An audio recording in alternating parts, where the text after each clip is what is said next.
Hello viewers, నేను doctor Rahul Reddy from Androcare andrology institute. Welcome back to varicocele series.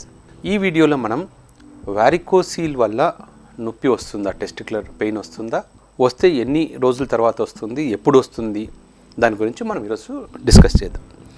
ఎందుకంటే చాలామంది patients ఎప్పుడైతే వాళ్ళు స్కానింగ్ చేసుకుని మన దగ్గరికి వస్తారో, మనం మీకు వారికోసీల్ ఉంది అని చెప్పగానే డాక్టర్ గారు నాకు ఎటువంటి పెయిన్ లేదు, వారికోసీల్ ఎలా వస్తుంది అని అడుగుతూ ఉంటారు. ఎందుకంటే చాలామందికి వారికోసీల్ ఉంటే దానివల్ల టెస్టిస్లో పెయిన్ వస్తుంది అన్న ఒక నోషన్ ఉంటుంది. అది యాక్చువల్గా తప్పు. ఎందుకంటే వారికోసీల్ ఉన్న పేషెంట్స్లో కేవలం 1 నుంచి 3% పేషెంట్స్లో మాత్రమే నొప్పి వస్తుంది. అది కూడా వారికోసీల్ పెయిన్ అనేది ఎలా ఉంటుంది అంటే ఎక్కువసేపు నిల్చున్నప్పుడు కానీ ఏదైనా పని చేసినప్పుడు మాత్రమే ఆ బ్లడ్ ఫ్లో అనేది రివర్స్ వెళ్ళడం వల్ల అప్పుడు పెయిన్ స్టార్ట్ అవుతుంది. అంతేగాని కూర్చున్నప్పుడు, పడుకున్నప్పుడు కానీ పెయిన్ వచ్చిందనుకోండి, అది ఖచ్చితంగా వారికోసీల్కి సంబంధించిన నొప్పి కాదు.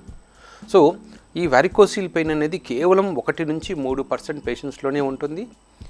ఆ పెయిన్ వచ్చినప్పుడు ఎప్పుడైనా సరే టెస్టిక్యులర్ పెయిన్ అనేది ఉన్నప్పుడు మనకు ఫస్ట్ థింగ్ 80% పేషెంట్స్లో మనకు టెస్టిక్యులర్ పెయిన్ అంటే వృషణాల్లో నొప్పి రావడానికి మెయిన్ రీజన్ అనేది ఇన్ఫెక్షన్గా ఉంటుంది. సో మనం ఎవరైనా సరే డైరెక్ట్గా పేషెంట్ వచ్చి డాక్టర్ గారు నాకు టెస్టిస్లో నొప్పి ఉంది, వారికోసీల్ ఉంది, ఆపరేషన్ చేయండి అంటే జనరల్గా మేము ఆపరేషన్ చేయము. ఎందుకంటే ఇలాంటి పేషెంట్స్ చాలామంది ఆల్రెడీ ఆపరేషన్ చేయించుకొని నొప్పి తగ్గట్లేదని వస్తూ ఉంటారు. డాక్టర్ గారు నేను ఆల్రెడీ ఆపరేషన్ చేయించుకున్నాను బయట, నాకు ఇంకా టెస్టిస్లో పెయిన్ తగ్గట్లేదు, నేను ఏం చేయాలి అని. ఎందుకు అంటే మెజారిటీ పేషెంట్స్లో వేరే ఇన్ఫెక్షన్స్ కానీ వేరే ఏదైనా ప్రాబ్లమ్స్ ఉండడం వల్ల కానీ నర్వ్ ఇరిటేషన్ అవ్వడం వల్ల కానీ పెయిన్ వస్తుంటుంది. కాబట్టి జనరల్గా మనము పెయిన్ అన్న వెంటనే మనము ఆపరేషన్ చేయకూడదు.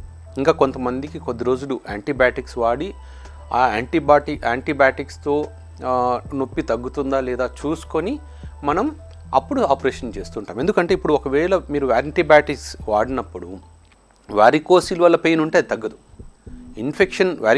యాంటీబయాటిక్స్ వాడినప్పుడు ఒకవేళ పెయిన్ తగ్గిందనుకోండి, మీకు అది డెఫినెట్గా అది వారికోసీల్ వల్ల కాదు, ఓన్లీ ఇన్ఫెక్షన్ తగ్గినట్లే. రెండో ప్రాబ్లం ఏం రావచ్చు మనకు వారికోసీల్తో అంటే కొంతమందికి టెస్టిస్లో వేడిగా ఉన్నట్టు అనిపించవచ్చు.